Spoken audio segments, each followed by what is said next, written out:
نحمدہ و نصلی علی رسولہ الکریم، اما بعد۔ اللہ تعالیٰ کے فضل و کرم سے پچھلے چند ہفتوں سے ایک طرح کی تمہید ہم باندھ رہے ہیں، اور اللہ ہی کو معلوم ہے کہ اس میں اور کتنا وقت لگے۔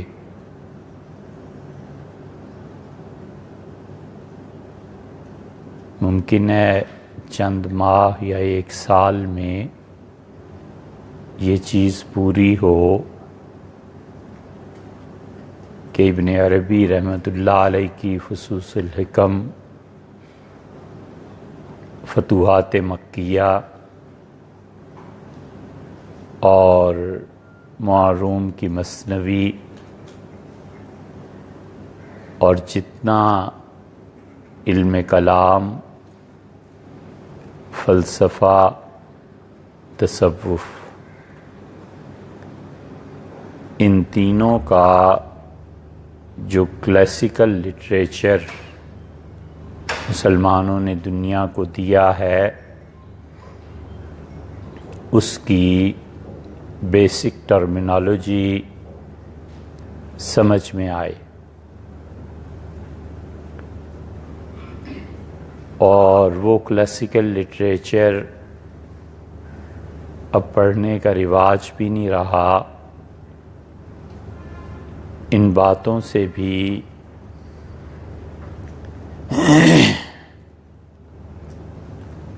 عمومی طور پہ لوگ ناآشنا ہیں، اور وہ علماء بھی نہیں رہے جو ان تمام چیزوں پہ بات کر سکیں، اور چونکہ اس کے عوض میں پیسہ اور دنیا نہیں آتی، تو وہ خارج از موضوع قرار پائے۔ مگر ان چیزوں کی اہمیت وہ اپنا لوہا منوا چکی، اور وہ اپنے لیے گردنوں کو جھکا چکی، اور قیامت تک علم کے میدان میں ان چیزوں سے بے نیازی اب نہیں ہو سکتی۔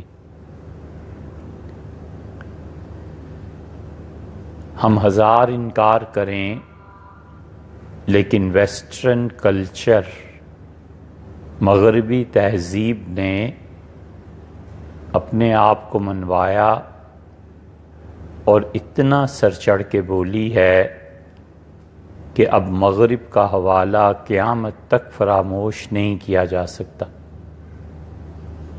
بالکل یہی حال ان علوم کا بھی ہے، اگرچہ اس کے پڑھنے اور سننے والے اب نایاب ہیں۔ مشرقی علوم کو بچانا اور مشرقی علوم کی ترویج کا یہ گویا کہ ایک حصہ ہے،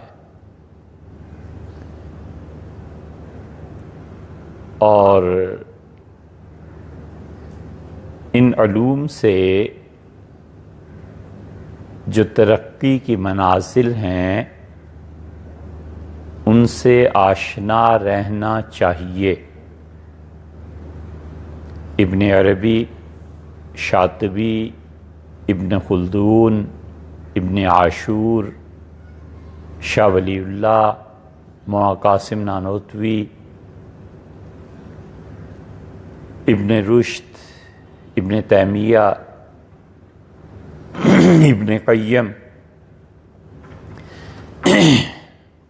ابن قیم اور وہ ایک اور بہت بڑی شخصیت جو رہ جاتی ہے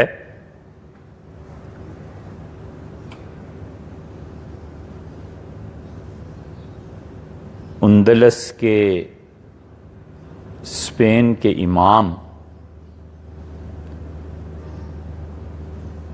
اور بڑے معرکے کی چیزیں جنہوں نے لکھی، اور بغداد والے، اور یہ سارے ابن طفیل، کندی، فارابی، حتیٰ کہ ابو علی سینا، یہ سب لوگ دنیا پہ ایسے ثبت ہوئے ہیں، اور جو شخصیت رہ جاتی ہے صاحب مثنوی، کہ اب کسی کے لیے ممکن نہیں ہے کہ ان لوگوں کو فراموش کرے۔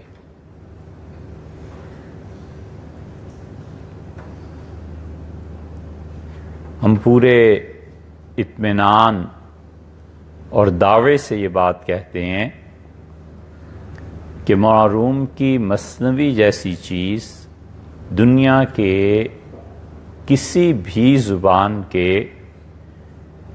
کلاسیکل لٹریچر میں کوئی ایسی چیز نہیں۔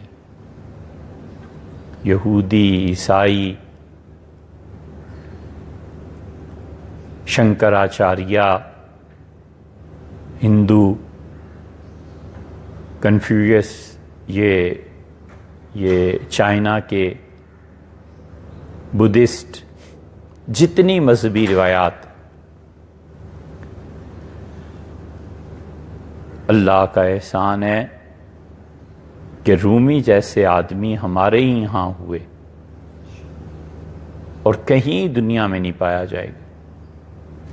جس طرح قرآن جیسی کتاب بلا تشبیہ کے صرف سمجھنے سمجھانے کو کہہ رہے ہیں، اتنی بڑی چیز کوئی آدمی لکھے مثنوی جیسی نہیں ہے، کہیں بھی نہیں، تلاش کر۔ ہمارے یہاں اسد عمر آئے تھے، لائبریری دیکھی تو خود سنانے لگے مجھے کہ میں جب اکانومی پڑھ رہا تھا، آپ نے ان کے بیانات سنے ہوں گے، وہ اکنامکس پہ بات کرتے ہیں، تو انہوں نے کہا ہمارے ایک پروفیسر تھے، اکانومی پڑھاتے تھے، اور محال تھا ان کے لیے ان سے وقت لینا۔ ایک دن ہم نے ناشتے پہ بلایا تو آئے۔ خلاصہ یہ کہ انہوں نے مجھ سے کہا کہ اسد، یہ جو میں تمہیں پڑھا رہا ہوں معاشیات کا اصول، یہ میں نے کہاں سے لیا ہے؟ تو انہیں میں نے کچھ ویسٹرن فلاسفرز جو تھے، اکانومسٹ جو تھے، ان کا بتایا کہ انہوں نے ذکر کیا ہے۔ تو اٹھے، لائبریری گئے اور کتاب لائی، اور انہوں نے کہا یہ تمہارے جو ابن خلدون تھے نا، یہ میں نے ان کے مقدمے سے لیا۔ ابن خلدون کا مقدمہ، شاہ ولی اللہ کی حجت اللہ البالغہ، خیر کثیر، اور معروم کی مثنوی، اور شاطبی کی موافقات، اس جیسی کتاب، ان جیسی کتابیں کہیں مل جائیں اور کوئی لکھ دے، جوتے تلے سے گزر جائیں۔ اس لیے اللہ ہی جانتا ہے کہ ہم کب فصوص الحکم اور مثنوی تک پہنچیں، لیکن یہ بنیادی چیزیں اگر کسی شخص کی سمجھ میں نہیں آئی ہوں گی تو وہ یہ جو کلاسیکل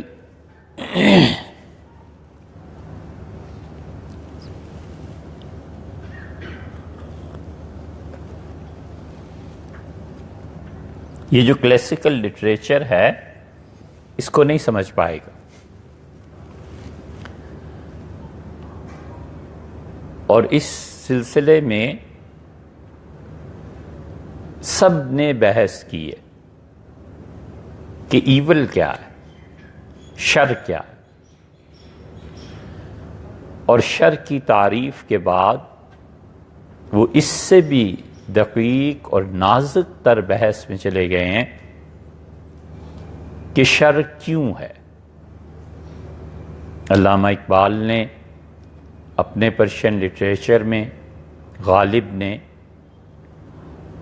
اور ہمارا براہ راست چونکہ تعلق مثنوی اور ابن عربی رحمہ اللہ سے ہے، ان سب حضرات نے اس پہ بات کی ہے۔ کاش کہ کوئی مسلمان ایسا بھی ہوتا جس نے خیر اور شر کے موضوع پہ خود مسلمان فلاسفہ کو پڑھا ہوتا کہ خیر کیا ہے اور شر کیا ہے، اور شنکر اچاریہ کو پڑھا ہوتا، اگسٹائن، عیسائیت کی بنیاد رکھنے والوں کو پڑھا ہوتا، اور اسی طرح چائنا کی روایت، چائنا کی تہذیب وہ اتنی پرانی ہے، وہاں کا فلسفہ اتنا پرانا ہے کہ اگر وہ یہ کہیں کہ افلاطون اور ارسطو تو کل کے بچے ہیں تو کہہ سکتے ہیں۔ تو اس سے بھی نازک تر بحث جس میں جا پڑے ہیں کہ شر کیوں ہے۔ ہمارے جتنے مسلمان صاحب مثنوی اور ابن عربی رحمہ اللہ وغیرہ وغیرہ، اور مثنوی کے بالکل آغاز میں ہی انہوں نے ایک نیا فلسفہ پیش کیا، اور انہوں نے کہا کہ شر بھی در حقیقت خیر ہے۔ انہوں نے کہا جس چیز کو تم شر کہتے ہو وہ حقیقت میں خیر ہی کا ایک پہلو ہے۔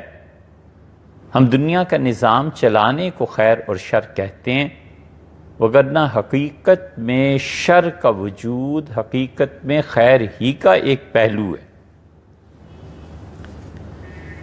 اس سارے خیر اور شر کی بحث میں شاید 4 ہفتے گزر گئے ہوں گے، مگر آج آخری بات ہے تاکہ ہم مزید آگے اس ٹرمینالوجی میں بڑھیں۔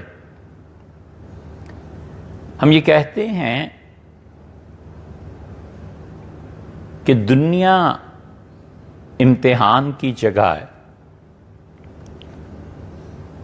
اور اس امتحان کی جگہ میں شر کی پیدائش 2 طریقے پہ ہوتی ہے۔ شر کبھی اخلاقیات میں ہوتا ہے، اور کبھی شر جس چیز کو خیر کے بالکل برعکس مانتے ہیں وہ حالات کا نتیجہ ہوتا ہے۔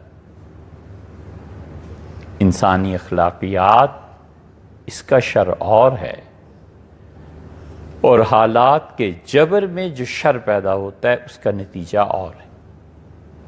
اسی لیے ہمارے ہاں مسلمان اچھے صاحب علم اور گہری نظر رکھنے والے مفتی اس کفر میں جو اپنے ارادے سے ہو اور اس کفر میں جو حالات کے جبر کے تحت وہ فرق کرتے تھے، بہت محتاط تھے۔ ایک عورت ہے، تمام عمر اس نے ظلم کو برداشت کیا ہے، ماں باپ کے گھر میں اس کی کسی نے نہیں سنی، شادی ہوئی تو کسی نکمے سے، سسرال ملے تو پھوڑ، اور جو اس میں فطری صلاحیتیں تھیں ان کی قدر نہیں کی گئی۔ اب وہ اس سارے جبر کے ماحول کے بعد کوئی کفر کا جملہ کہتی ہے تو یہ کفر کا جملہ حالات کے جبر کا نتیجہ ہے، اس کے اپنی طبیعت اور فطرت میں یہ بات نہیں ہے۔ جب اس کی طبیعت بحال ہو جائے گی تو جس پروردگار کے لیے اس نے توہین آمیز الفاظ کہے تھے اسی پروردگار کے سامنے پیروں بیٹھ کے روئے گی کہ اللہ غلطی ہوگی۔ وہ کفر جو حالات کی وجہ سے آتا ہے اور وہ کفر جو قصدن ہوتا ہے، دونوں میں بڑا فرق ہے۔ ہم جیسے لوگ اس فرق کو سمجھتے ہیں، اللہ تو پھر اللہ ہے، وہ جانتا ہے کہ کیا حالات ہیں۔ اس لیے معاشرے کا نظم قائم رکھنے کے لیے جو قوانین بنائے جاتے ہیں وہ ایک علیحدہ چیز ہے، اور مذہب کا اگر صرف قانونی ڈھانچہ باقی رہے تو وہ جلد یا بدیر ٹوٹ جاتا ہے اور ایسے مذاہب ختم ہو جاتے ہیں۔ سوال ہی پیدا نہیں ہوتا کہ کوئی مذہب قانونی شکوں کے ساتھ محض محفوظ رہے۔ عیسائیت اور یہودیت میں جو بربادی ہوئی ہے اس کا بنیادی وجہ یہی تھی کہ یہ گناہ کیا اتنے پیسے، یہ نیکی کی اتنے اس میں، یہ چیز کی یہ اس کا قانون، اور جس چیز کا نام محبت تھا، تعلق محلہ تھا، وہ نکل گئی۔ ہمارے ہاں قانونی مزاج کا جب غلبہ ہوا اسلام کی ابتدائی صدیوں میں تو بہت بڑا کام صوفیہ نے انجام دیا ہے، جنہوں نے محبت کے پیغام کو عام کیا۔ اس لیے شر دونوں طرح سے ہوتا ہے۔ اخلاقیات میں شر یا گناہ غلط فیصلے کا نتیجہ ہوتا ہے۔ اخلاقیات کا شر، اس کی بنیاد غلط فیصلے کا نتیجہ ہے۔ وہ شر پھیلتا ہے، غلط فیصلے کرنا، اس سے گناہ جنم لیتا ہے۔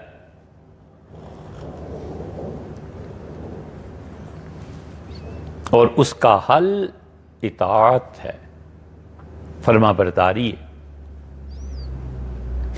باپ غلط فیصلہ کرتا ہے، جائیداد کی تقسیم میں غلط فیصلہ کرتا ہے، ماں رشتے میں غلطی کرتی ہے، اس سے جو شر پیدا ہوتا ہے، یہ شر اس کے آخر پہ اطاعت ہے، فرما برداری ہے۔ ہو گئی تقسیم غلط باپ سے،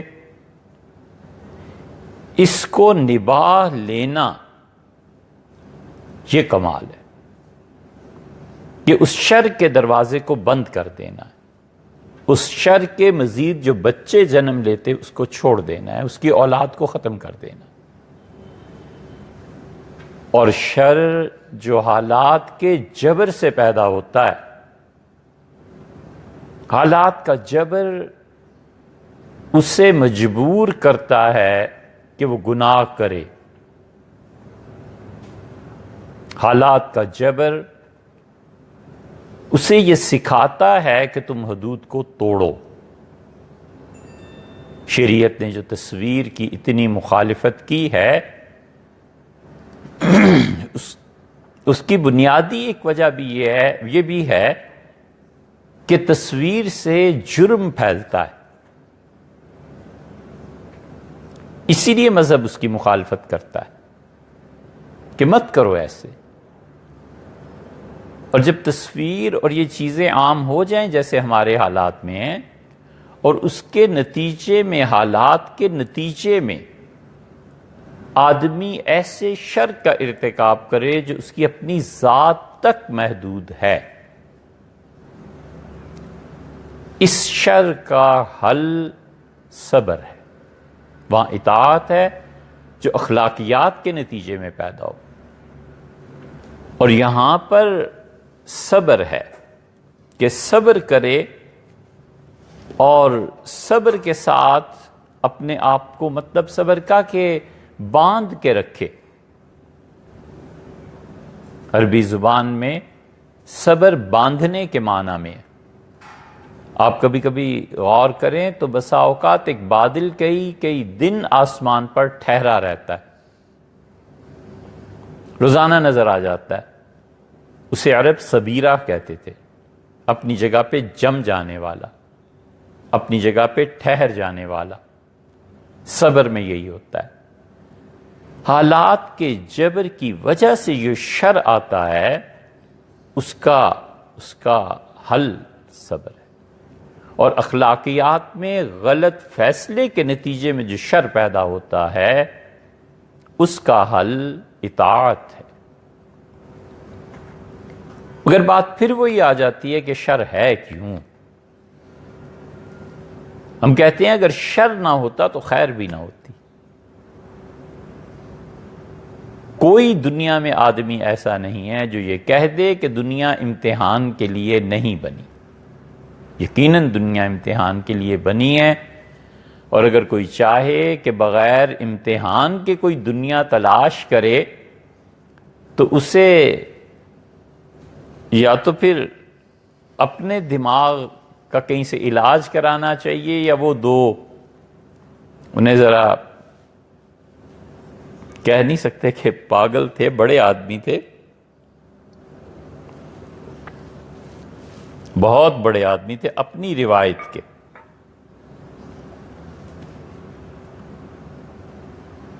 ان دونوں کا بھی یہی تھا،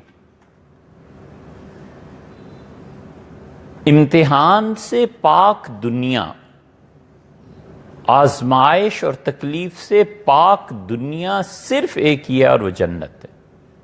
اللہ جو بار بار اس کے متعلق کہتا ہے کہ لا خوف علیہم ولا هم یحزنون، نہ انہیں کوئی خوف ہوگا اور نہ انہیں کوئی پریشانی۔ خوف ماضی کے متعلق ہوتا ہے کہ کوئی بات کھل جائے، ماضی کی ندامت۔ اللہ نے کہا کچھ بھی نہیں، بھلا دیں گے سب، اور مستقبل اس کی کوئی پریشانی ہی نہیں، کوئی مسئلہ ہی نہیں اس کا۔ غدوا وعشیہ، صبح شام ہم نیا رزق دیں گے، ہر ہفتے زیارت ہوگی، اور ابدی زندگی جس کا کوئی اینڈ نہیں ہے۔ ہمارے بچوں کو اس ابدی زندگی پہ بھی ایک سوال پیدا ہوتا ہے ان کے دماغ میں کہ تھک نہیں جائیں گے ہمیشہ جی جی کے۔ اس سے پوچھو کہ کبھی کبھی مووی جب دیکھتے ہیں، فلم، کہ یہ اسے مار رہا ہے، اب بم گرانا ہے، اب یہ فوج لڑ رہی ہے، تو اپنی سیٹ سے آہستہ آہستہ آہستہ آہستہ کھسکتے کھسکتے بالکل ایج پہ آ جاتا ہے کہ ارے اب کیا ہوگا۔ اور اگر وہ فلم وہاں پہ ختم ہو جائے اور وہ کہے کہ نیکسٹ اس کو دیکھیے گا، تو پھر کیا بیتتی ہے دل پہ کہ او یار، او ظالم، پتہ تو چلتا ہے نا۔ اس سے پوچھو وہ جو سرک رہا تھا اور وہ جو ایج تک پہنچ گیا، اس میں وقت کتنا لگا۔ اب تو ویڈیو ریکارڈنگ ہو سکتی ہے، ٹائم بھی ماپا جا سکتا ہے، اور وہ جو حالت ہوئی اسی حالت کو ایکسپینڈ کر دیں، صدیاں بیت جائیں گی۔ حضرت رسالت مآب صلی اللہ علیہ وسلم نے اسی حقیقت کی اطلاع دی ہے، اور فرمایا تم جب پہلی مرتبہ اللہ تعالیٰ کو دیکھو گے تو تم اس کے سامنے سجدے میں پڑ جاؤ گے اور نامعلوم مدت تک سجدے میں رہو گے، اس لیے کہ حسن کہتے ہیں جہاں دید کا سامان کم پڑ جائے، حسن اس کو کہتے ہیں کہ آدمی کہتا ہے دو آنکھیں ہیں، سارا جسم آنکھ بن جائے، میں دیکھوں یہ چیز کیا ہے یار، کیا شاہکار۔ تو جو اس حسن کو دیکھے گا تو نامعلوم مدت تک وہ سجدے میں پڑا رہے گا، پتہ نہیں کروڑوں سال گزر جائیں، تو ٹائم کا کیا ایسا تصور۔ اس لیے جو یہ سمجھتا ہے کہ ایک ایسی دنیا ہونی چاہیے جس میں کوئی دکھ اور تکلیف نہ ہو، تو وہ جنت ہے، وہ امتحان کے نتیجے میں انعام ہے، اور امتحان ہو نہیں سکتا کسی بھی شخص کا جب تک کہ دو متضاد چیزیں قائم نہ ہوں۔ تو جس کو شر کہتے ہیں وہ اگر نہ ہو تو خیر کے وجود کے انتخاب میں اس کا امتحان پھر کیا ہوا؟ کچھ بھی نہیں۔ یہ تو شر قائم ہے، خیر قائم ہے۔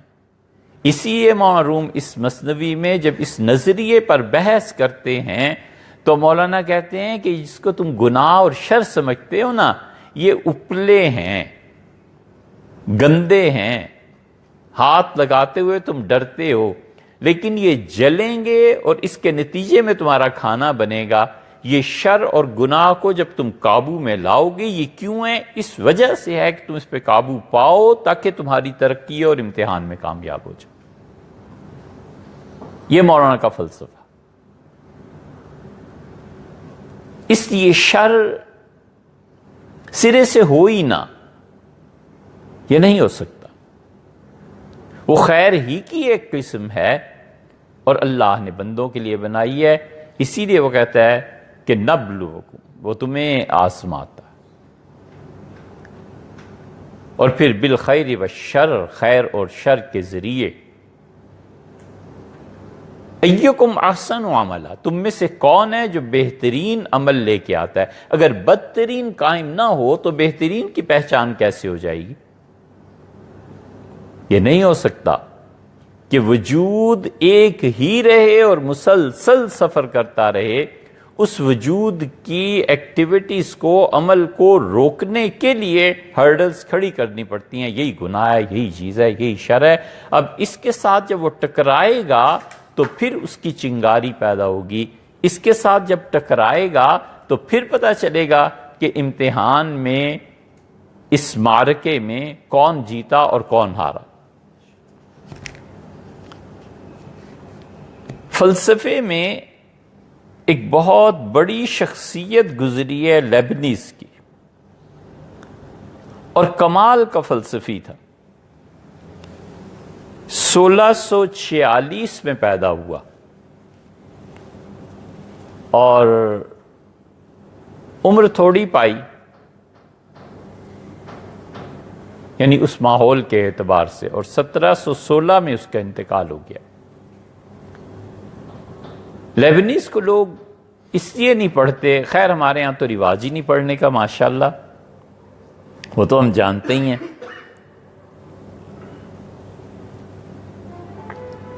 افسوس یہ ہوتا ہے کہ اب بھی کسی گاؤں میں چلے جاؤ،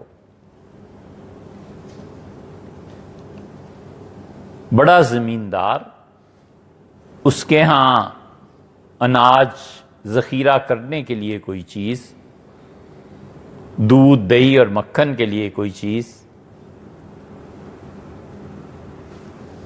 جانوروں کو پالنے کے لیے کچھ آلات، یہ سامان بغیر ارادے کے بھی نظر آ جاتا ہے.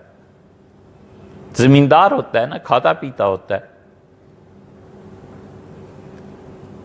اور ہمارے ہاں اب علماء ایسے ہو گئے ہیں کہ ان کے ہاں چلے جاؤ تو ڈھونڈنے سے بھی کتاب نہیں ملتی. علم سے اتنے قطع تعلق ہے. تو یہ تو پرانا قصہ ہے. لیبنیز کو لوگوں نے اس لیے نہیں پڑھا کہ وہ مشکل ہے، لیکن ٹاپ کا فلسفی. اور دوسرا بھی جرمنی تھا، نیتشے، جس پہ تنقید اور یہ چیزیں علامہ اقبال نے اپنے کلام میں کی ہیں. ویسٹرن فلاسفہ میں بہت بڑا مقام ہے ان کا، لیبنیز کا بھی اور نیتشے کا بھی. کوئی مسلمان بچہ انہیں پڑھتا، علامہ نے پڑھا تھا. اس لیے علامہ اقبال جو ان لوگوں کے بارے میں بات کرتے ہیں، بڑی ٹھوس بات، بڑی حقیقت پہ مبنی بات. گر ہوتا وہ مجذوب فرنگی اس زمانے میں، اقبال اس کو بتاتا کہ مقام کبریا کیا ہے. علامہ نے کہا اگر وہ فرنگی مجذوب میرے زمانے میں ہوتا تو میں اسے بتاتا کہ اللہ تعالی کی کبریائی کا مقام کیا ہے. یہ تو سمپل ترجمہ ہے، بڑی گہری بات انہوں نے کہی. اسی لیے ویسٹ میں جو لوگ پیدا ہوئے ہیں وہ جہاں پہنچ کے پھنسے ہیں. علامہ نے کہا کہ حضرت مجدد رحمت اللہ علیہ اگر زندہ ہوتے، اور سید احمد شہید رحمت اللہ علیہ، یہ حضرات، یا حضرت مجدد کے بارے میں کہا، حضرت مجدد رحمت اللہ علیہ اگر زندہ ہوتے تو یہ مقام چٹکیوں میں حل ہونے کا تھا. کوئی مسئلہ ہی نہیں تھا، وہ وہاں پہنچ کے اٹک گیا. سپنوزا کو آپ پڑھیں، ہمیں بڑی حیرت ہوئی کہ اس شخص کو وحدت الوجود کی خبر کہاں سے ہوئی. اب بھی خیال آتا ہے کہ اس نے ضرور ابن عربی رحمۃ اللہ علیہ کی کوئی چیز پڑھ لی ہوگی، یہ یہودی وگرنہ وحدت الوجود تک پہنچا ہے اور ایسی جگہ پہ پھنسا ہے. اگر یہ حضرت میاں میر قادری رحمۃ اللہ علیہ کے زمانے میں ہوتا، حضرت کی ملاقات ہو جاتی، حضرت مجدد رحمۃ اللہ علیہ تو بہت بڑے آدمی ہیں، خیر ان لوگوں سے بھی اس کی ملاقات ہو جاتی تو چٹکی سے بھی پہلے مسئلہ اس کا حل کر دیتے. نہیں نکل سکا. ابن عربی اور مثنوی تو بہت بڑی بات. دلچسپ بات یہ ہے کہ جو نیتشے ہے یہ 1844 میں پیدا ہوا ہے، ہمارے یہاں 57 کی جنگ آزادی سے تھوڑا پہلے. ریفرنس کے طور پہ 1900 میں انتقال ہو گیا، عمر اس کی بھی تھوڑی ہوئی، لیکن جو فلسفہ اس نے پیش کیا. اب یہ دو آدمیوں کا تقابل کرو خیر اور شر میں. نیتشے نے کہا کہ یہ کائنات ناقص ہے اور انسان بھی ناقص ہے، انسان میں بھی شر ہے، اس کائنات میں بھی شر ہے.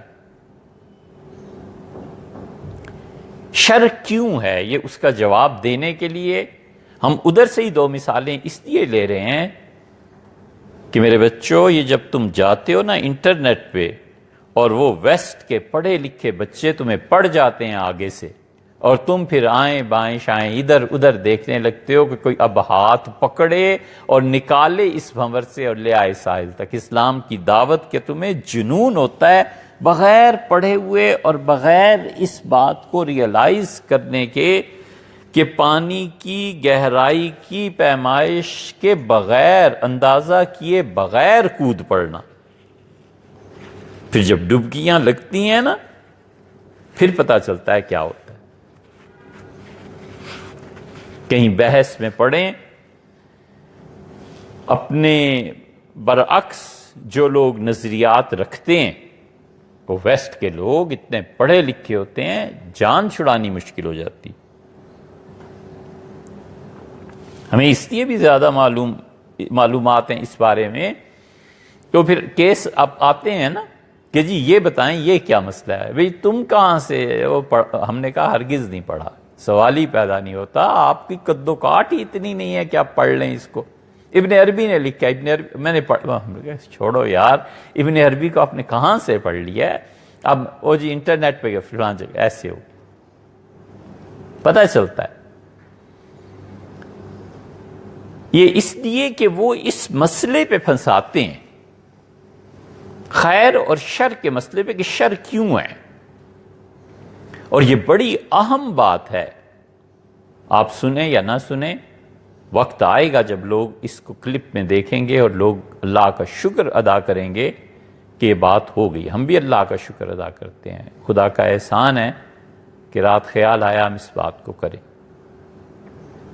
مسئلہ یہ نہیں ہے کہ یہ خیر اور شر کا مسئلہ ہے، مسئلہ یہ بھی نہیں کہ شر کیوں، مسئلہ یہ ہے کہ بہت سے ویسٹرن کلچر کے لوگ شر کیوں ہے اس کی آڑ میں ایک اور مسئلہ پیدا کرتے ہیں. بات وہ ہے، وہ کہتے ہیں کیا خدا جاہل ہے ولیعذ باللہ، یا خدا سنگ دل ہے؟ دونوں میں سے کیا ہے تمہارا خدا؟ دو جنگیں بیت گئیں، تیسری جنگ کے دھانے پہ کھڑے ہیں، دنیا میں کروڑوں آدمی مر رہے ہیں، ہم روز موم بتیاں اٹھا کر سڑک پہ نکلتے ہیں. یہ جبر ہو رہا ہے خواتین پہ، یہ ہو رہا ہے، یہ ہو رہا ہے، یہ ہو رہا ہے. یہ سب شر اور گناہ کی باتیں ہیں، یہ فضول باتیں ہیں. خدا انہیں کیوں نہیں ختم کرتا؟ ہم کہتے ہیں حضرت والا مسئلہ خیر اور شر کا نہیں ہے، وہ تو ہم بات کریں گے. مسئلہ یہ ہے کہ اس کی آڑ میں تم خدا کا انکار کرنا چاہتے. یوں سیدھے راستے پہ آؤ نا کہ اس مسئلے کے پیچھے کیا چھپا ہوا ہے؟ خدا کا انکار. خدا کے انکار کے لیے کوئی بہانہ چاہیے، وہ کوئی ملنا چاہیے. ہمیشہ یہ یاد رکھنا چاہیے کہ جہاں بھی پیچ داؤ لگتا ہے نا اور جہاں بھی بحث شروع ہوتی ہے، اصل مسئلے کی طرف لوٹنا چاہیے، بیچ کے مسائل کو نہیں چھیڑنا چاہیے.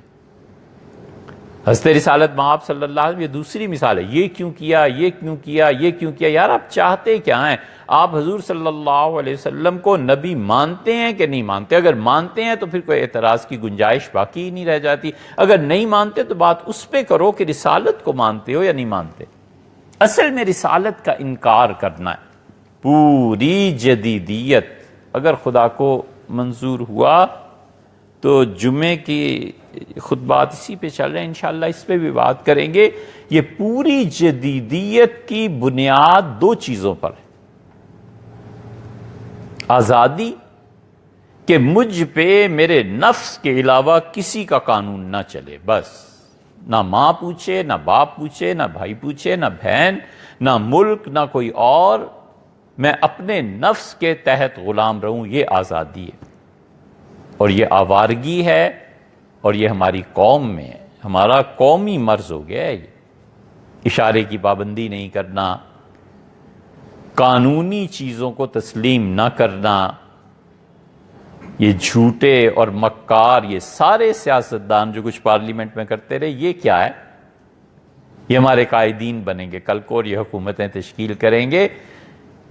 اور ہر ایک نے کہا کہ پیسہ چلا. یہ سب جو ملغوبہ ہے نا، یہ آزادی ویسٹرن کلچر کا ایک حصہ ہے کہ آزادی چاہیے، آزادی لے لو.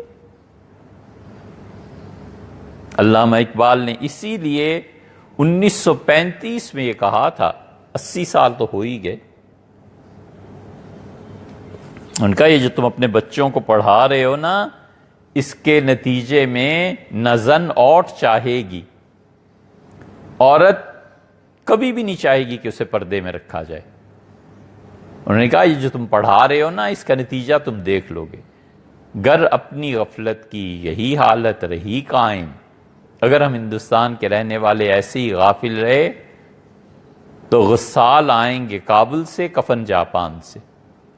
تو پٹھان آ کے میتوں کو غسل دیا کریں گے کیونکہ طاقتور ہوتے ہیں نا، اور کوئی کام کرنے میں انہیں آر نہیں ہوتی. اور کفن جاپان کا کپڑا آئے گا، تم اپنے کفن بناؤ گے، تم نے کچھ نہیں کرنا. اس لیے یہ جتنا ویسٹ ہے کلچر، اس کی ایک پوری بنیاد یہ ہے آزادی. کوئی مجھ کو کچھ نہ پوچھے. یہ جو نعرہ ہے نا، میرا جسم میری مرضی، یہ اسی کا ایک حصہ ہے. اور دوسری بنیاد یہ ہے کہ میری عقل مجھے رہنمائی کے لیے کافی ہے، بس کوئی ضرورت نہیں مجھے. جسے ٹھیٹھ پنجابی میں کبھی کہتے تھے، اب تو سننے میں بھی نہیں آتا، کبھی کہتے نا یہ شخص بے پیرا ہے. وہ بے پیرا اسی معنی میں کہتے تھے کہ کسی سے کوئی مشورہ نہیں ہے، جو میرے جی میں آئے کروں، میری عقل کافی ہے. ہر وہ چیز جو میری عقل میں نہیں آتی وہ وہم ہے. خدا وہم ہے، آخرت وہم ہے، رسالت وہم ہے. میں نہیں مانتا ان چیزوں. یہ اب خیر سے مسلمانوں کا بھی ایسا ہی حال ہو گیا. ہم میں سے بہت سے مسلمان محض ضد کے طور پہ مسلمان ہیں، وگرنہ ان کے پاس دلیل کوئی نہیں. بھئی تم کیوں مسلمان ہوں؟ ضد ہے. اے یار کوئی عقلاً سمجھاؤ کہ تم آخر مسلمان کیوں ہو؟ کوئی عقل کی بات نہیں، کیوں مسلمان ہو؟ ضد ہے بس مسلمان ہونے پہ. نہ کوئی اخلاقی جواز ہے اس کے پاس مسلمان ہونے کا، نہ اس کے پاس کوئی علمی جواب ہے اس کا کہ یار آپ کیوں مسلمان ہیں، کیا ایسی خصوصیت پائی جاتی ہے، کچھ پتہ نہیں. ضد ہے، چڑ ہے کہ بس مسلمان ہو، اور اس کے علاوہ کچھ بھی نہیں. اور وہ نسل اب آگے آ رہی ہے جس کی نرسری ہم نے ہی لگائی ہے، جو اسلام کو اور سمجھتی ہے. ان کا بس چلے تو امریکہ اور یورپ جا کے اپنے اس گندمی رنگ کو کسی طرح تبدیل کر لیں اور اس کھال کو اتار کر نئی کھال اوڑھ لیں. اور اسی لیے ان بچوں نے بہت سے ملیں گے مسلمانوں کا نام ہی تبدیل کر دیا. نام کچھ ہے اور وہ اپنے آپ کو کچھ اور کہلواتا ہے. شرم آتی ہے نا اپنے آپ کو مسلمان کہتے. اس لیے کہ ضد کے طور پہ مسلمان ہوا تھا، کوئی اخلاقی جواز تھوڑا ہی تھا تمہارے مسلمان ہونے کا. اور خیر سے اس کے بعد جو نسل آئے گی آگے چل کے وہ اس سے بھی بدتر ہوگی. ان کے لیے اسلام اور کفر کوئی چیز نہیں ہے. نکاح اس میں مذہب کا کوئی دخل نہیں ہے، مکمل آزادی مجھے چاہیے، ایک اور مکمل عقل چاہیے، عقل میری رہنمائی کرے، میں کافی ہوں، میں خود اپنے لیے کافی ہوں، نہ مجھے معاشیات میں کسی سے پوچھنا ہے، نہ مجھے سونے جاگنے میں کسی سے پوچھنا ہے، نہ مجھے تعلقات میں کسی سے پوچھنا ہے، میں اپنی تسکین اور اپنی رہنمائی ان دونوں چیزوں کے لیے خود کافی۔ حضرت رسالت مآب صلی اللہ علیہ وسلم نے، ہم اشارہ ہی کر سکتے ہیں، اس کو آپ اچھی طرح سمجھیں گے، حضرت رسالت مآب صلی اللہ علیہ وسلم کی مختلف احادیث کو اگر آپ جوڑیں نا، تو ان احادیث سے مفہوم یہ پیدا ہوتا ہے کہ آپ نے فرمایا اس امت میں ایسے لوگ آ جائیں گے کہ وہ تسکین کے لیے مرد مردوں کو کافی ہوں گے اور عورتیں عورتوں کو کافی ہوں گی، کوئی ضرورت ہی نہیں ہے مجھے کسی، یہ راحت ہے، یہ آرام ہے ان کا، اور عقل وہ جو رہنمائی میری کرے، جو میری مرضی، جو میری عقل میں آئے، کسی سے کچھ نہیں پوچھنا، ایک آزادی یہ ویسٹ نے دیا نا۔ ویسٹ میں جب یہ بحث چھڑتی ہے انٹرنیٹ پہ مختلف جگہوں پہ کہ شر کیوں ہے، تمہارا خدا کہاں ہے، تو اصل بات کرو نا یار، خیر اور شر کو چھوڑو، اصل مسئلے میں آؤ کہ تم خدا کا انکار کرنا چاہتے ہو اور اس کے لیے کوئی نہ کوئی بہانہ چاہیے، اور بہانہ یہ ہے کہ اگر خدا کہیں ہے تو یہ سب کچھ دنیا میں کیا ہو رہا ہے، دو جنگیں، یہ شام کے حالات، یہ فلاں، یہ سب کیا ہو رہا ہے، کدھر ہے تمہارا خدا؟ اور اصل میں اللہ کا انکار ہے، والعیاذ باللہ۔ لیبنیز نے پورا ایک فلسفہ دیا ہے، مشکل نا، لیکن اسے پڑھنا چاہیے، اسے پڑھنا چاہیے، شنکراچاریہ کو پڑھنا چاہیے۔ اسی طرح حضرت قاسم نانوتوی رحمۃ اللہ علیہ نے سر سید ان کو خراب نہیں کہا، کچھ نہیں، حضرت بڑے اخلاق کے آدمی تھے۔ حضرت رحمۃ اللہ نے کتاب چھوٹی سی لکھی، تصفیۃ العقائد، یہ کسی استاد سے پڑھنی چاہیے۔ ہمارے ایک استاد تھے، تھوڑی عمر پائی، شاید 45 برس کے رہے ہوں گے یا اس سے بھی کم، ان کا انتقال ہو گیا، قاری عبدالرشید صاحب رحمۃ اللہ علیہ۔ کہنے کو وہ قاری تھے، لیکن شاید ہی مشرقی علوم میں کوئی علم ایسا ہو جس پہ وہ خود اپنی رائے نہ رکھتے ہوں اور خود اس پہ تنقید نہ کر سکتے ہوں، اتنا ٹھوس علم اللہ نے دیا۔ ہمارے استاد تھے مفتی سیتا پوری صاحب رحمۃ اللہ، ان کے بیٹے تھے، اور اپنے اساتذہ کا جب ذکر اس پریوش کا، پھر اس پہ بیان اپنا، جیسے لوگ پھر نہیں دیکھے، ہم نے تو نہیں دیکھے، پتہ نہیں کوئی اور دیکھے یا نہ دیکھے، کمال کے آدمی۔ وفات سے ایک دن 2 دن پہلے ایک بزرگ تھے لاہور میں، سید نفیس شاہ صاحب رحمۃ اللہ علیہ، تو دوپہر کو جب پڑھا کے فارغ ہوئے تو فرمانے لگے کہ حضرت کے پاس چلیں، ہم بھی فارغ ہو گئے تھے جو بھی، تو چلیں۔ سید نفیس شاہ صاحب رحمۃ اللہ علیہ سے کہنے لگے کہ حضرت میں نے ایک خواب دیکھا ہے۔ ان کا کیا؟ انہوں نے کہا کہ میں نے دیکھا ہے کہ آپ میرا تعارف رسول اللہ صلی اللہ علیہ وسلم سے کرا رہے ہیں، اور نبی کریم صلی اللہ علیہ وسلم نے فرمایا ہم اس کو پہلے سے جانتے ہیں۔ تو شاہ صاحب رحمۃ اللہ علیہ نے بڑی تعریف کی اس خواب کی، ہمیں کھٹکا لگا کہ یہ تعارف کرانا جو ہے نا، یہ کوئی اچھی علامت نہیں ہے۔ ایک دن گزرا، اگلے دن ظہر کی نماز انہوں نے پڑھائی اور بہت گھبراہٹ میں پسینے مسلسل آنے لگے، کہنے لگے والد کو بلاؤ۔ تو والد قبل اس کے آتے ظہر کی نماز پڑھا کے مصلی پہ بیٹھے ہوئے تھے، گرے اور انتقال ہو گیا۔ ان کا جنازہ شاہ صاحب نے پڑھایا، تو ہم نے کہا دیکھو یہ اب تعارف کرا دیا نا انہوں نے حضور صلی اللہ علیہ وسلم کے ساتھ۔ انہوں نے فرمایا تھا کہ ہم اسے پہلے ہی سے جانتے ہیں۔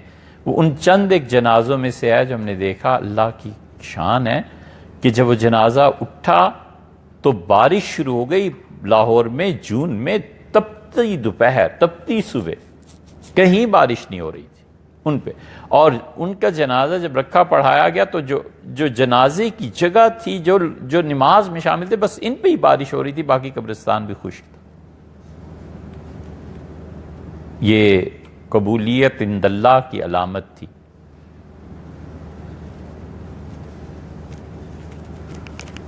تو ان کے والد مفتی صاحب نے جب انہیں دفن کیا تو قبر پہ سر جھکا کے بیٹھے رو رہے تھے۔ کسی نے پوچھا مفتی صاحب کیسی پریشانی ہے، اٹھیں۔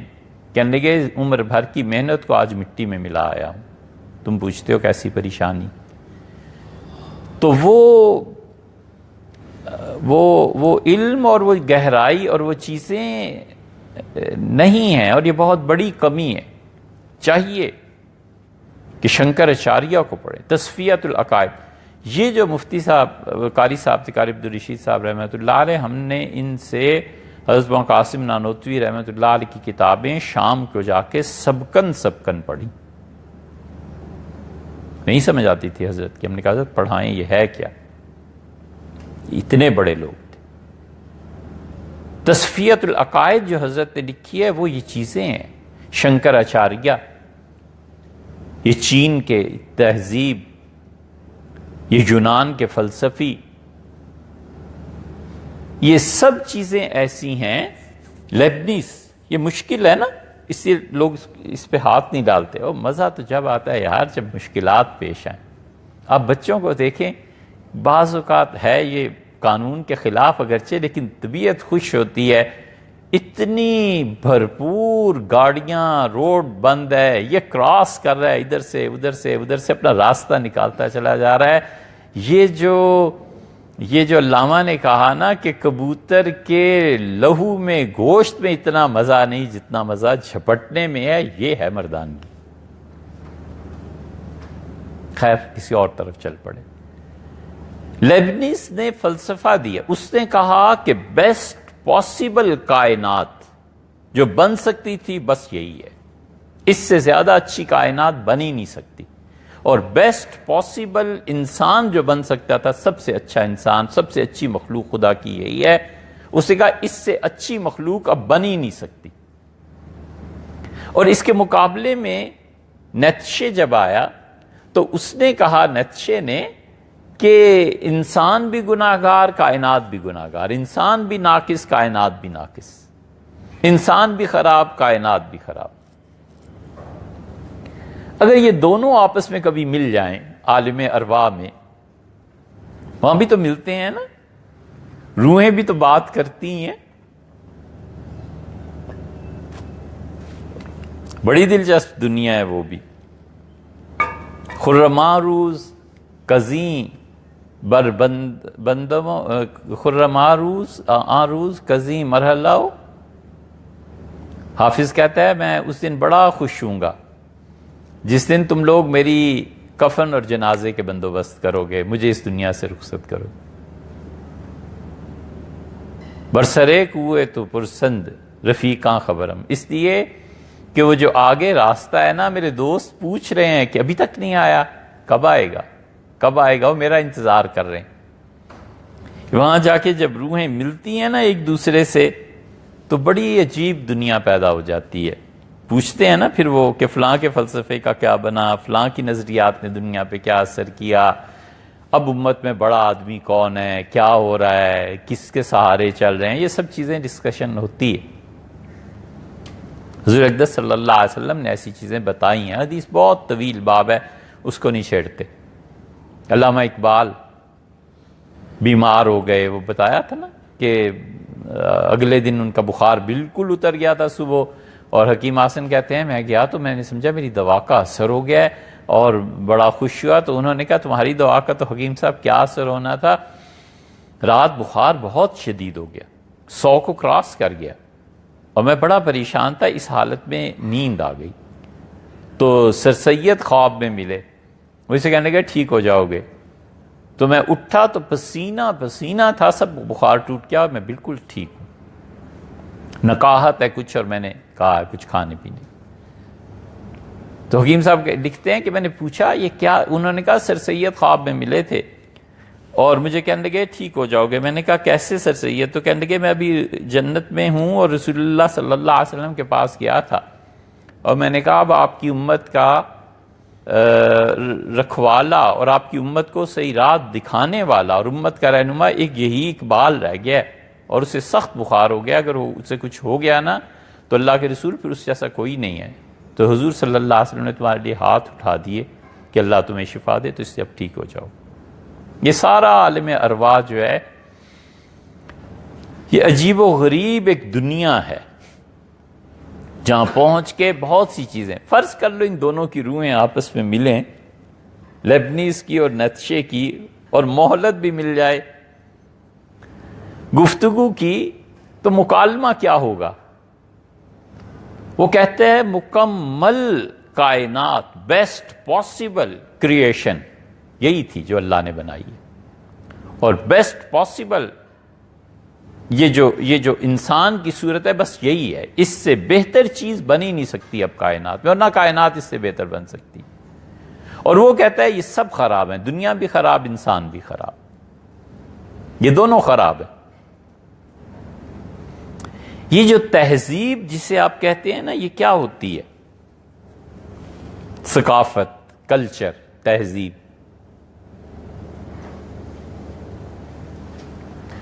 مسلم کلچر کیا ہے؟ مسلمانوں کا کلچر کیا ہے؟ سوال پیدا ہوتا ہے کہ انسان کیا ہے، اور اس سوسائٹی، اس دور کی جو اجتماعی طور پر جواب دیتی ہے نا، وہ جواب تہذیب کہلاتا ہے۔ مسلمان کیا ہے؟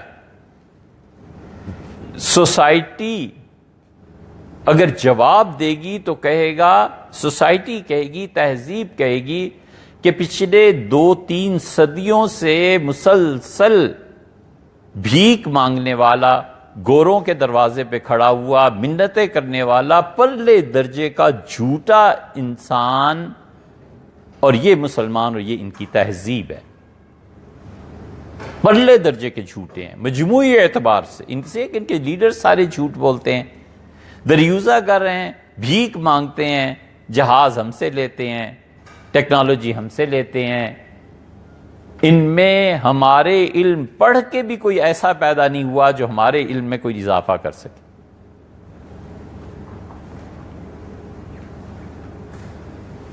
یہ کیمسٹری اور فزکس پڑھ کے بھی کوئی ایسا پیدا نہیں ہوا جو ویسٹ کے علم میں اضافہ کر سکے کہ لو یہ نئی چیز میں تمہیں دے رہا ہوں۔ کیا ہے؟ وہ کہیں گے 300 سال کی مسلمان تہذیب کا خلاصہ یہ ہے کہ مسلسل بھکاری ہیں، پرلے درجے کے جھوٹے ہیں، دنیا بھر کے رسوا ترین ہیں۔ یہ مسلم کلچر ہے ان 3 صدیوں کا، باقی پیچھے چھوڑو۔ اس لیے چھوڑو کہ ماضی کا کیا، قوموں کی زندگی میں اس کی کیا وقت اور اہمیت ہے کہ پدر من سلطان، میرا باپ بادشاہ ہوگا، یار بادشاہ تم کیا ہو؟ یہ ہوتی ہے تہذیب۔ اس لیے اگر وہ ملیں دونوں تو ان کا مکالمہ کیا ہوگا؟ وہ کہتا ہے بیسٹ پاسبل، اور یہ کہتا ہے بالکل ناقص۔ تو سوچے آدمی کہ اگر نیتشے کی بات کو مان لیا جائے، ابن عربی مولانا روم مثنوی میں وہ جو زمان اور مکان، ٹائم اینڈ سپیس کی بحث کرتے ہیں، بڑے سے بڑا آدمی سوچے کہ میں ٹائم سے کیسے نکل سکتا ہوں، 2 منٹ میں دماغ جواب دے جاتا ہے۔ اللہ تعالی بچائے گمراہی سے، لیکن کسی وجہ سے ایک مرتبہ سوچنا پڑا کہ ٹائم لیس کیا ہے زندگی۔ اندھے ہو گئے، سجھائی نہیں دیتا تھا کہ وقت سے باہر نکلیں، ٹائم سے باہر نکلیں، سپیس سے باہر نکلیں۔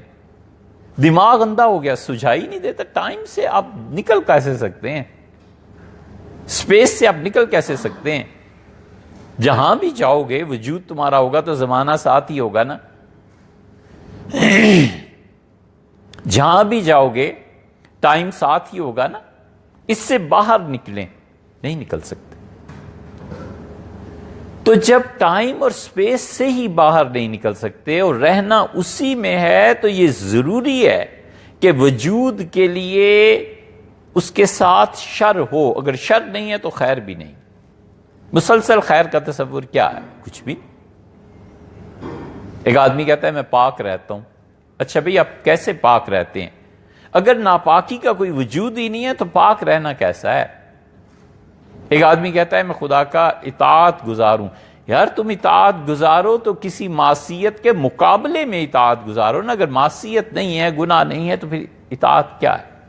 ایک آدمی کہتا ہے میں شراب نہیں پیتا، تو شراب کے نہ پینے کے مقابلے میں بھی کوئی چیز ہونی چاہیے نا۔ اس لیے جس چیز کو شر کہتے ہیں، یہ اصل میں انسان کی تقدیر اور ٹائم اور سپیس اور یہ جبری طور پر جو چیزیں نافذ ہوتی ہیں، یہ وہ ہے۔ اگر شر نہ ہو تو خیر کا وجود ہی نہ ہو۔ اگر شر نہ ہو اور برائی نہ ہو تو اچھائی کے کوئی معنی نہیں۔ کوئی کائنات یہ دونوں مل جاتے ہیں۔ اچھے فرض کر لیجئے ایک لمحے کے لیے ایک آدمی کو ولیعذ باللہ استغفر اللہ ہم خدا بناتے ہیں، ہم کہتے ہیں تم خدا ہو، چلو ایسی کائنات بناؤ جس میں شر نہ ہو۔ بنا ہی نہیں سکتا۔ سوچے آدمی،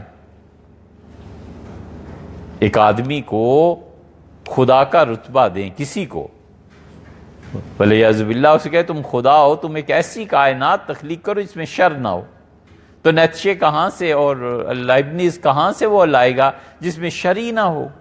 جب ٹائم ہے، سپیس ہے، اس میں موجود افراد ہیں، افراد میں اگر شر نہیں ہوگا تو خیر کا پہلو کہاں سے نکلے گا؟ یہ وہ حکمت ہے جو حضرت رسالت مآب صلی اللہ علیہ وسلم فرماتے ہیں نا کہ مجھے اللہ نے یہ طاقت دی ہے کہ میں ایسے چھوٹے چھوٹے جملوں میں انسانیت کے مسائل کو، جوامع الکلم، اتنی بڑی بات نبوت نے بتائی۔ یہ سارا فلسفہ حضور اقدس صلی اللہ علیہ وسلم کے ایک جملے، ایک حدیث کے جوتے کی ٹھوکر پہ ہے۔ حضرت ابو ایوب انصاری رضی اللہ عنہ وفات سے پہلے کہا کہ مجھے اگر اس کا ڈر نہ ہوتا کہ رسول اللہ صلی اللہ علیہ وسلم آیا تھا تم علم اگر چھپاؤ گے تو اللہ قیامت میں اس کا حساب لے گا، اس طرح کی روایت، تو میں لوگوں یہ کبھی حدیث تم سے بیان نہ کرتا۔ ارشاد فرمایا تھا کہ اگر دنیا میں کوئی ایسی مخلوق آ جائے کہ ان سے کوئی گناہ سرزد نہ ہو تو اللہ نے کہا میں ایسی مخلوق کو مٹا دوں گا۔ میں چاہتا ہوں کہ ایسی مخلوق کو پیدا کروں جو گناہ کے بعد مجھ سے معافی مانگے۔ یہ ہے حکمت اس حدیث کی کہ اگر گناہ نہیں ہے آپ خیر کا وجود قائم نہیں کر سکتے، شر نہیں ہے، خیر آپ کے نزدیک کوئی چیز بن نہیں سکتی۔ سیدنا ابو بکر رضی اللہ عنہ جس خمیر اور مادے سے اٹھے تھے، سیدنا ابو بکر رضی اللہ عنہ کے معاصرین میں صحابہ کرام رضی اللہ عنہ ہیں جن پر حدود جاری کی گئیں، شراب کی حد لگائی گئی وغیرہ وغیرہ جتنی چیزیں ہیں، اگر آپ یہ کہیں کہ شر ہے ہی نہیں تو خیر کہاں سے آئی؟ صدیقیت کا مقام کہاں سے آئے گا؟ اس لیے یہ جو فلسفہ شاہ ولی اللہ نے، ابن عربی نے اور مولانا نے مثنوی میں جو انہوں نے کہا ہے نا، وہ ماحصل اور خلاصہ یہ ہے کہ وہ کہتے ہیں جس چیز کو تم شر سمجھتے ہو یہ خیر ہی کی ایک قسم ہے۔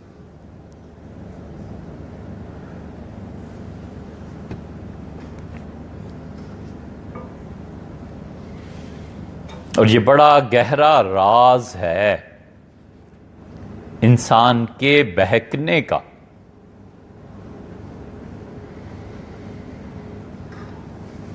اور انسان کے گمراہ ہونے کا، اور انسان کا کفر اور گناہ میں پڑ جانے کا۔ اس پہ بات کرنی ذرا دشوار ہے، لیکن یاد رکھو ہر آدمی گناہ اپنے اختیار سے نہیں کرتا، تقدیر جبر کرتی ہے کہ گناہ کرو۔ وہ جو تقدیر کا جبر ہے نا، اس کی حکمت اللہ ہی جانتا ہے.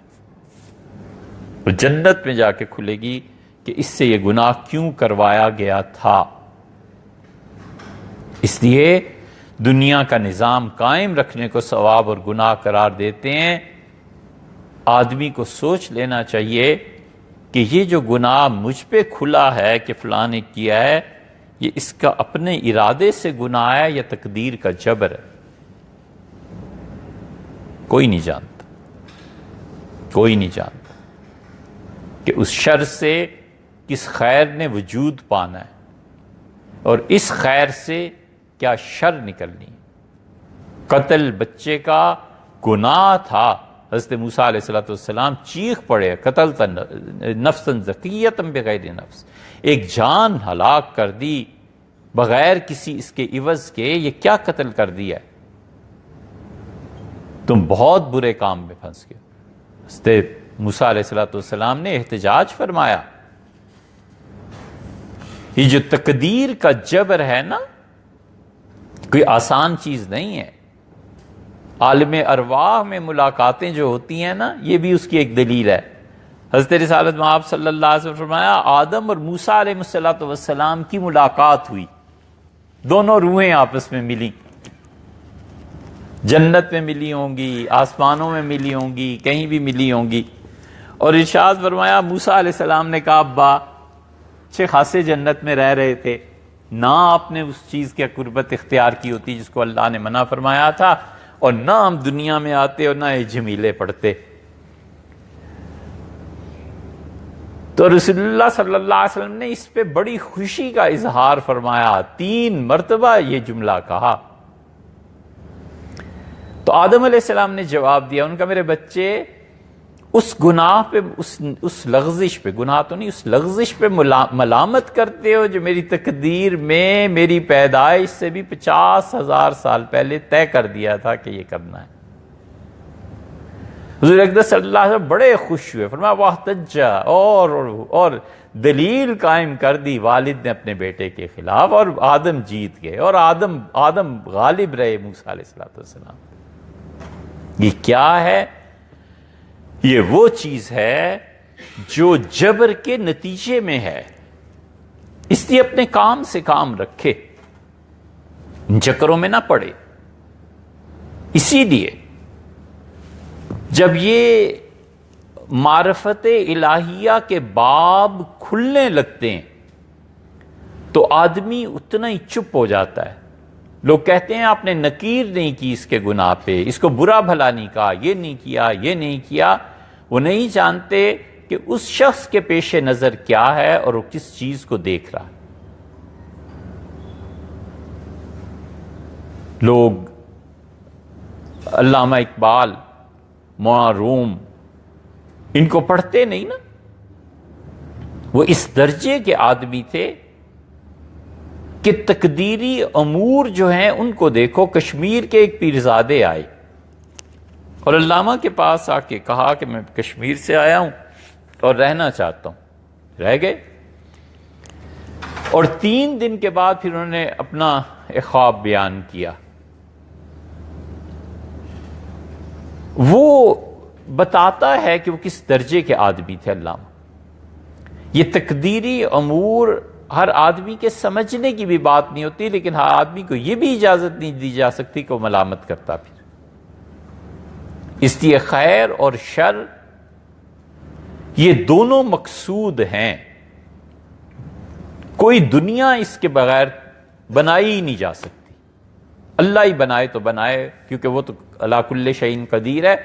باقی پاسبل ہی نہیں ہے کہ کوئی ایسی دنیا آپ بنائیں جہاں پہ شر نہ ہو.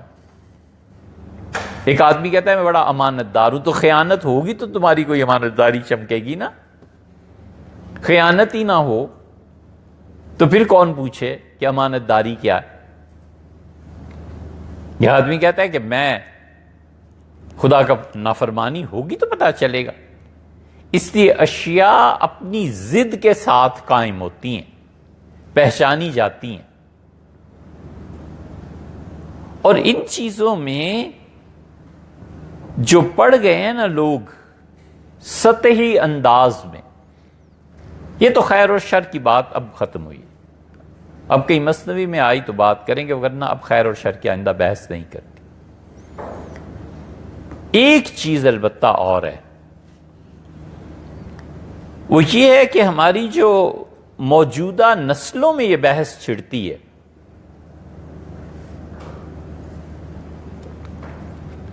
خیر کیا ہے، شر کیا ہے، اور اس کے پیچھے اللہ کا انکار۔ اب خیر سے کہوں یا شر سے کہوں، مگر لفظ محاورے میں بول دوں، اب خیر سے ایسے مسلمان مجاہد پیدا ہو گئے ہیں جو دھڑلے سے خدا کا انکار کرتے ہیں۔ قائد اعظم یونیورسٹی میں چلے جاؤ، دور بھی نہیں زیادہ جانا، یہ تھوڑا ہی دور ہے، اور وہ تمام اخلاقی حدود کا انکار کرتے ہیں۔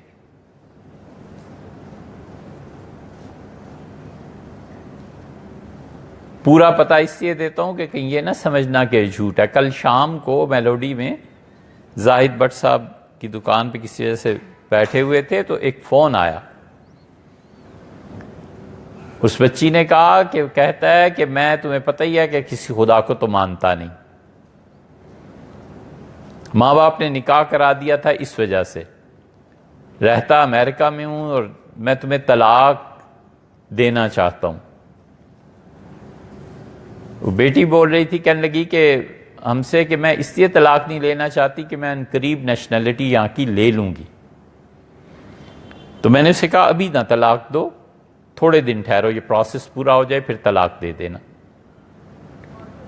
اس وقت یہ جو اپنے آپ کو مسلمان کہنے سے ان کی زبانیں نہیں سوکھتی، امریکہ میں طلاق دینے کی ریشو ان بچوں میں اب بڑھ گئی ہے عیسائیوں سے۔ یہ تہذیب وہاں پر جنم لے رہی ہے۔ اگر کوئی پوچھے کہ مسلمان کیا ہے تو جواب جو کلچر اور تہذیب دے گی وہ کہے گی یہ ہے مسلمان تمہارے۔ پھر جس بات کو بتانا ہے، وہ زاہد صاحب تو توبہ کر رہے تھے، اس نے کہا کہ مجھے تم سے کوئی انٹرسٹ ہے نہیں اور میں لڑکیوں کا عادی ہوں، اور میں نے جو تعلیم پائی ہے اس کے نتیجے میں سوچتا رہا کہ انصاف کرنا چاہیے امریکہ میں رہ کے، میری طرف سے تمہیں آزادی ہے، جس کو چاہو گھر بلاؤ، جس کے ساتھ چلی جاؤ، مجھے کوئی اعتراض ہی، نہ تم اعتراض کرو نہ ہم اعتراض کریں۔ ٹھیک ہے، طلاق نہیں دیتا، تمہارا پروسیس پورا ہو جائے، نیشنلٹی مل جائے، باقی نہ مجھے اعتراض نہ تمہیں اعتراض۔ یہ ہے اس تعلیم کا حصہ۔ یہ جو تعلیم ہم اپنے بچوں کو دے رہے ہیں نا، اور یہ جو تعلیم جس کے دور سے ہم گزرے ہیں، اس کی بنیاد یہ ہے کہ آزادی ملے، اور اس کی بنیاد یہ ہے کہ کوئی علم ایسا نہیں پڑھانا جس میں دور تک خدا کا کوئی تصور ہو۔ خدا کے تصور سے بالکل بے نیازی ہے، آخرت آنی ہے نہیں آنی، اور اللہ کے سامنے کوئی جواب دینا ہے نہیں دینا، یہ سب باتیں بعد کی ہیں۔ جو ہسٹری پڑھا رہے ہیں، سوشیالوجی پڑھا رہے ہیں، فزکس پڑھا رہے ہیں، کیمسٹری، بایولوجی، کچھ بھی پڑھا رہے ہیں، ہم اپنے بچوں کو یہ غذا دے رہے ہیں کہ اللہ جو تم پہ مسلط ہے اس سے بیزار ہو جاؤ۔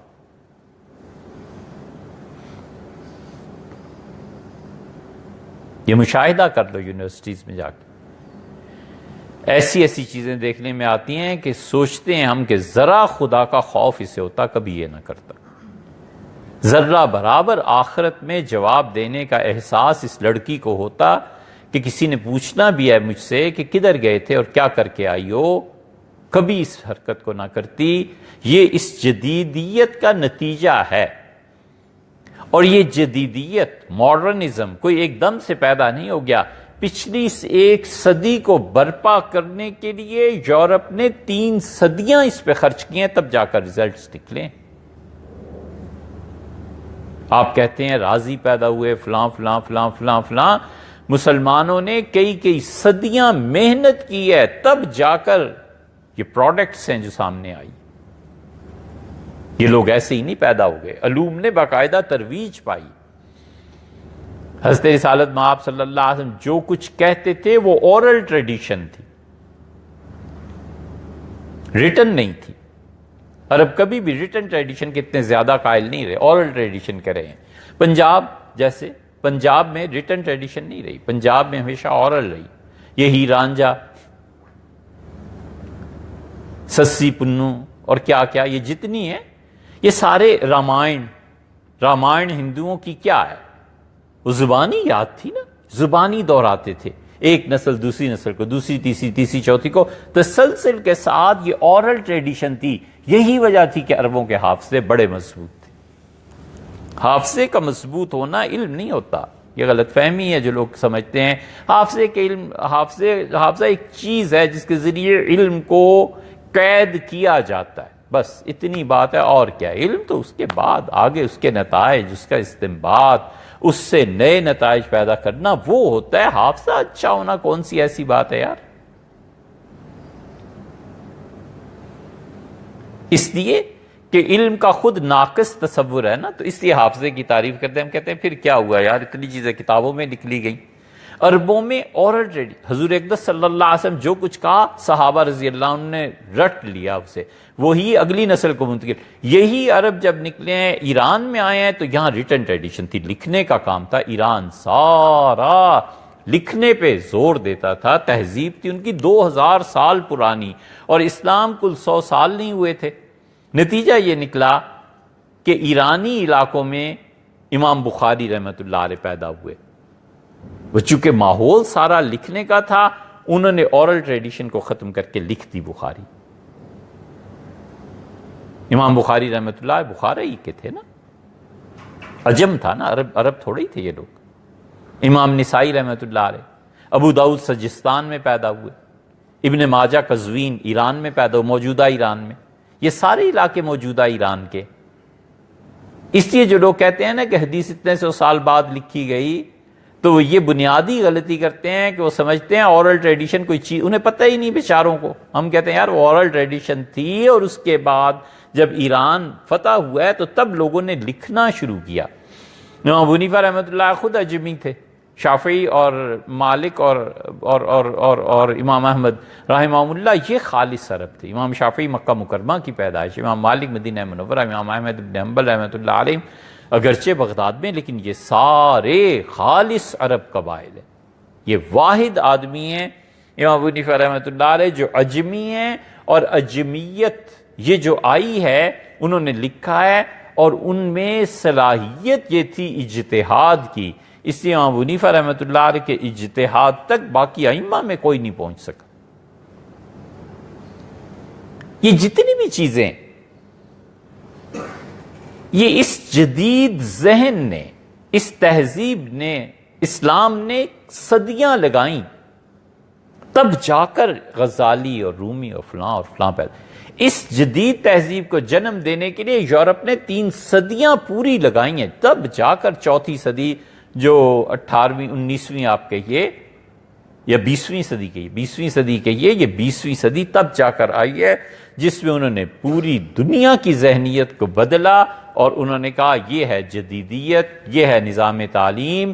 ایسا نظام تعلیم لا کے مسلط کیا ہے پوری دنیا پہ۔ انہوں نے کہا خدا کا کوئی وجود نہیں ہے، آخرت کا کوئی وجود نہیں ہے، فزکس پڑھو، کیمسٹری پڑھو، بایولوجی پڑھو، کمپیوٹر سائنسز پڑھو، کہیں بھی سرے سے خدا کا نام ہی نہیں ہے۔ خدا سے بیزار ہو جاؤ، جو مسلط کر دیا تمہارے ماں باپ نے، چھوڑو ان چیزوں کو اور خدا سے ہٹو۔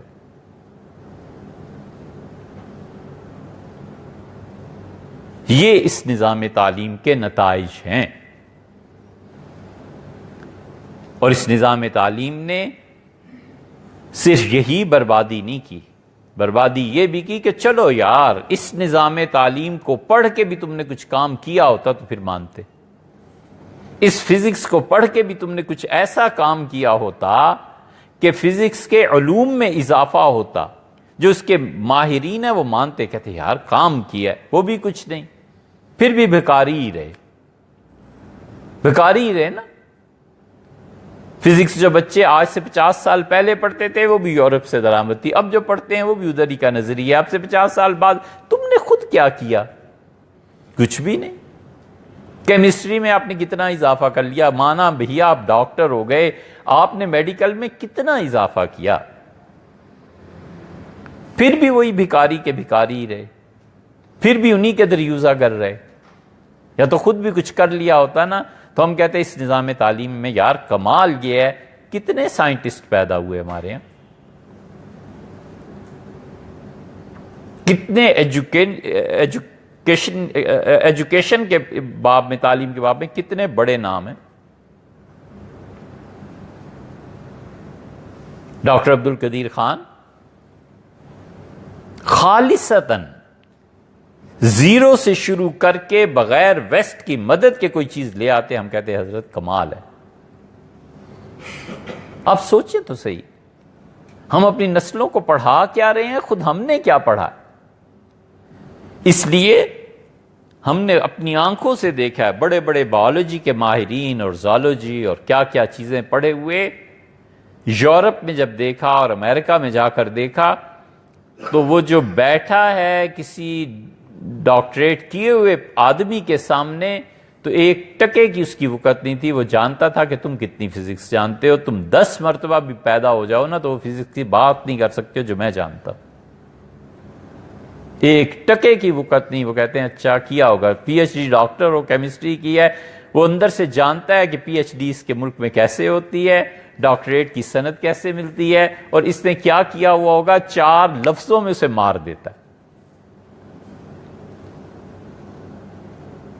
اور اس کے مقابلے میں یہ جو مشرقی علوم ہے نا، یہ جو دینی علوم لوگ اسے تھوڑا سمجھتے ہیں، یورپ میں اب بھی اس کی قدر ہے، امریکہ میں اس کی قدر ہے. وہ بڑے مشہور فلسفی تھے امریکہ میں، وہ یونیورسٹی ہے نا، بی کیا نام ہے اس کا، بھول جاتا ہوں، بھٹو وہاں پڑے ہوئے تھے.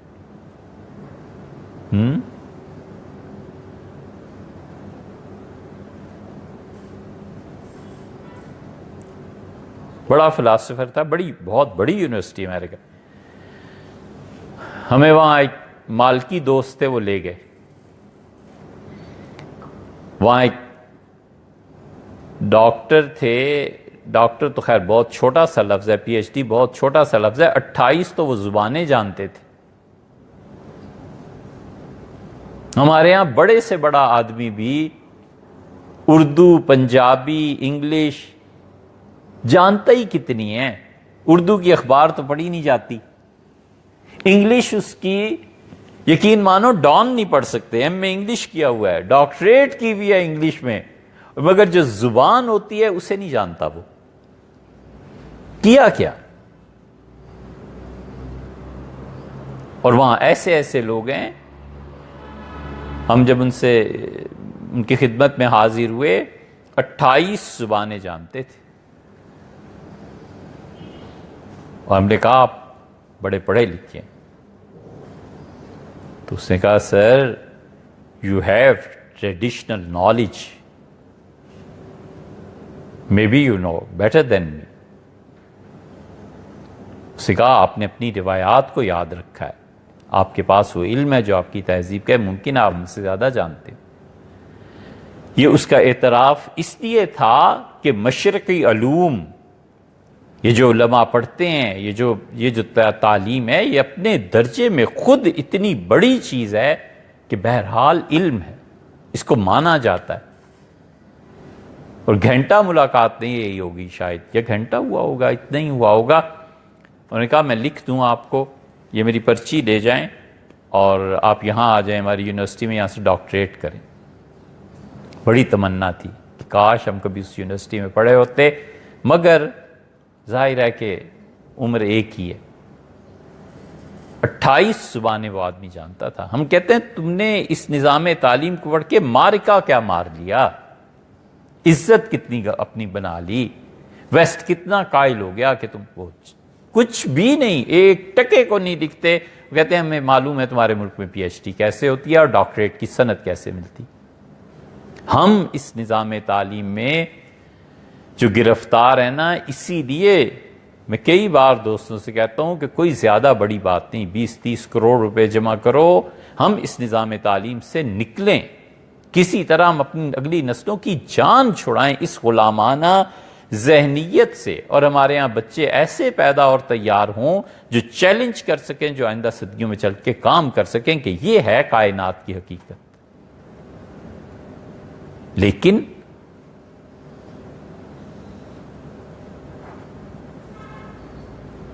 مسجد بنانے میں کروڑ روپیہ دے دیں گے، لائبریری کے لیے 5 لاکھ نہیں دیں گے۔ یہ ترجیحات کا غلط تعین کرنا یہ ان کی گھٹی میں پڑ گیا۔ اس یہ جتنا ویسٹرن کلچر ہم پہ چھا گیا، اس کی بنیاد یہ ہے کہ نہ تمہارے آنے سے پہلے کوئی دنیا تھی، نہ تمہارے مرنے کے بعد کوئی دنیا ہے، بس تم مر جاؤ گے، آگے کوئی کچھ نہیں ہے۔ یہ زندگی آرام اور راحت سے گزارو، اور اس کے 2 اصول ہیں، ایک تمہیں آزادی ہونی چاہیے، کوئی چیک نہیں ہونا چاہیے تم پہ، اور ایک یہ کہ تمہاری عقل بس کافی ہے دنیا بھر کے فیصلے کرنے کے لیے، خاندان تباہ ہو اور کائنات برباد ہو، اور تمہارے اس فعل سے تمہارے باپ دادا کی عزت گلیوں میں اچھلے، پرواہ نہیں ہے، تم اپنی عقل کے مطابق کام کرو، بس۔ یہ کل شام بھی پنجابی میلے میں دعوت دی تھی 15 منٹ کے لیے، ہم نے اس میں کہا لیکن ایک چھوٹا سا نسخہ آپ سے عرض کریں، اس پہ عمل کریے۔ یہ جتنی بھی تہذیب ہے نا جدید، اور جو ہم سب پہ مسلط ہے، اگر اس کے اثرات سے بچنا ہو تو اصل تو علاج و حکومت ہے۔ حکومت نصاب تعلیم بنائے، حکومت دیکھے کہ کیا پڑھانا ہے، وہ ان جاہلوں کو توفیق ہی نہیں۔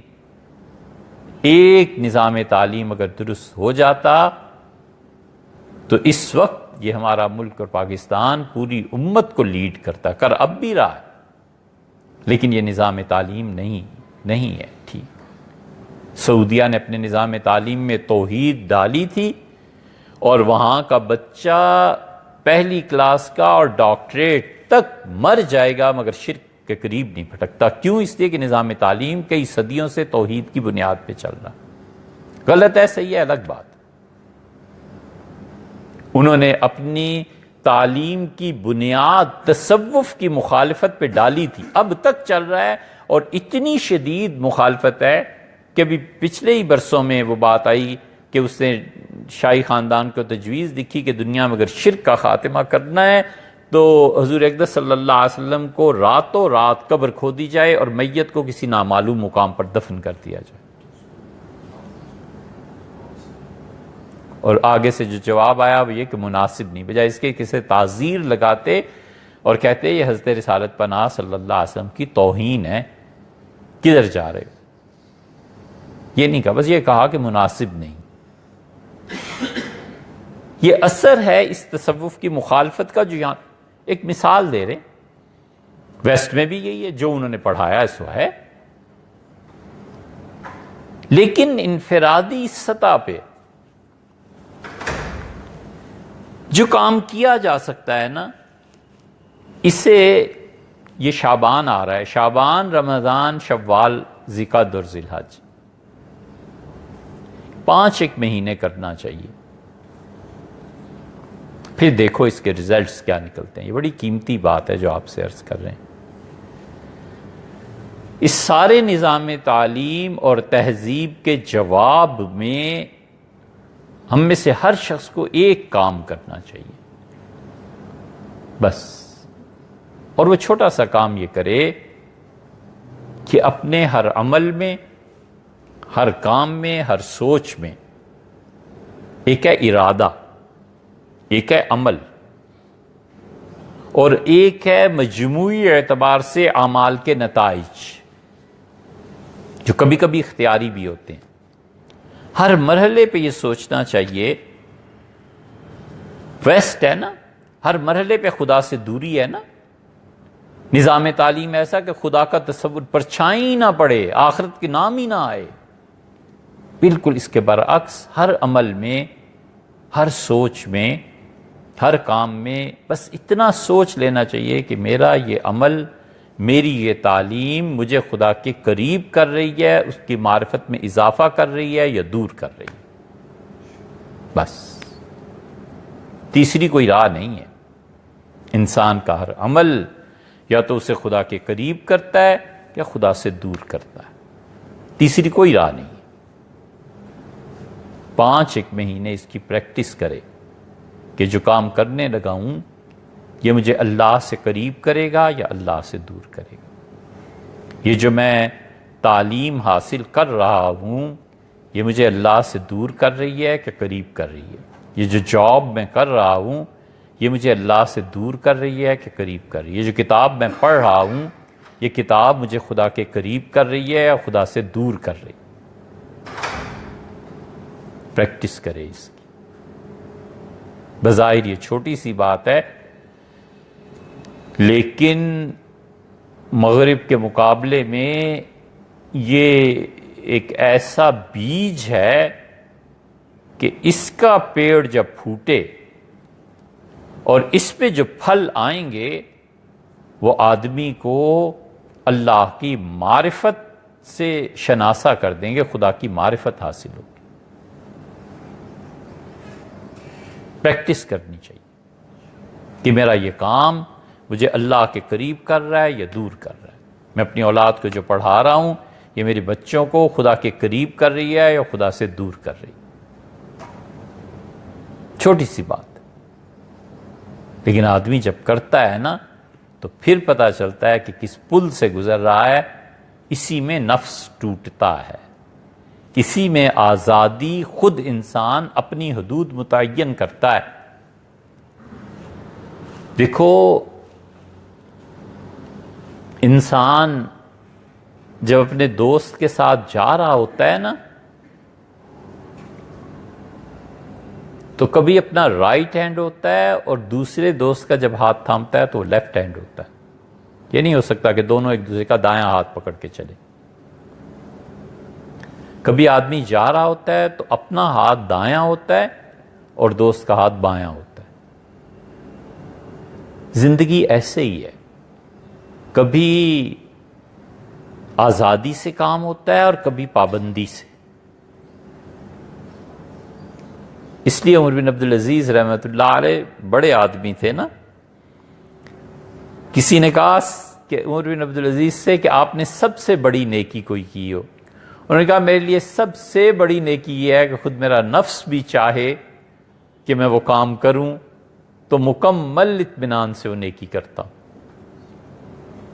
عمر بن عبدالعزیز رحمۃ اللہ اتنے بڑے آدمی تھے، کہتے تھے کہ اللہ کی اس کائنات میں زندگی کا کوئی شعبہ ایسا نہیں ہے جس میں میں نے چاہا ہو کہ میں دخل دوں اور میں جاؤں اور اس علم نے اور اس شعبے نے اپنے گھٹنے نہ ٹیک دیوں میرے سامنے، کا کوئی چیز ایسی نہیں ہے جو میرے سامنے بچھ نہ گئی ہو۔ بڑی بات، بہت بڑی بات۔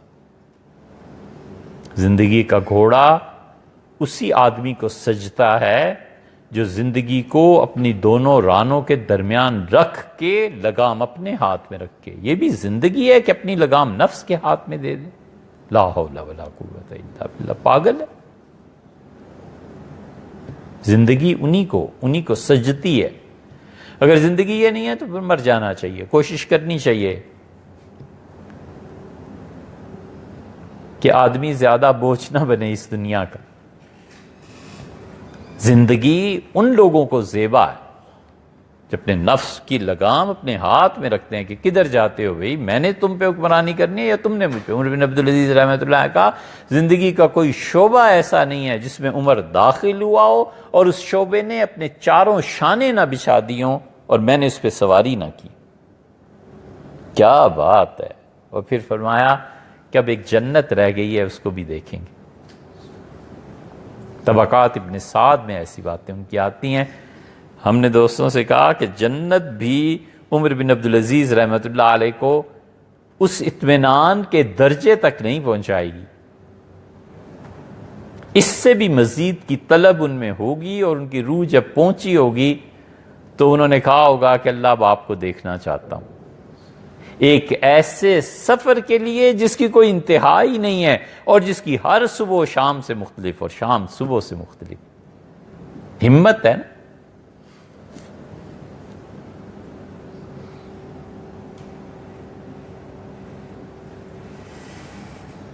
یا دامن یزداں چاک، یا اپنا دامن چاک، یا دامن یزداں چاک، حشر میں بھی فارغ نہ بیٹھے گا جنوں اپنا. علامہ اقبال نے کہا نا، حشر میں بھی کچھ ایسا ہی ہے پہلا مصرع، یا اپنا دامن چاک یا دامن یزداں چاک. یہ ہمت ہے. اس لیے پریکٹس کرے کہ جو کام میں کرنے لگا ہوں یہ اللہ کے قریب کر رہا ہے یا دور کر رہا ہے، کہ جو پڑھنے لگا ہوں یہ خدا کے قریب کر رہا ہے یا دور کر رہا ہے. اس پریکٹس سے اس نظام تعلیم کی جڑ اکھیڑی جا سکتی ہے. ہمارے بچے جب پڑھتے ہیں، اگر ان کو یہ تلقین کی جائے کہ بیٹے پڑھنے سے پہلے سوچو، نوکری سے پہلے سوچتا ہے، پیسہ جو کما رہے ہو یہ خدا کے قریب کر رہا ہے کہ دور کر رہا ہے، اس پیسے کے نتیجے میں اگر شر پیدا ہو رہا ہے تو یہ کیسا پیسہ ہے.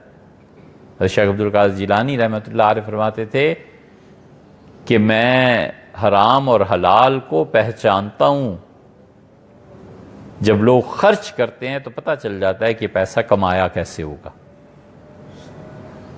حلال کا پیسہ کمایا ہوا ہو تو اس پہ کسک ہوتی ہے، آدمی کو خرچ کرتے ہوئے دل پہ بوجھ محسوس ہوتا ہے، پھر اللہ کی خوشی، اللہ کی رضا، اس کو احساس، اجازت غالب آ جاتی ہے کہ نہیں اللہ کے لیے خرچ کرنا ضروری ہے، اس وقت یہ خرچ اللہ کے لیے، اللہ نے حکم دیا. یہ ایسا نسخہ ہے جس کی وجہ سے زندگی بدل سکتی ہے. اللہ تعالی سمجھنے کی توفیق بخشے.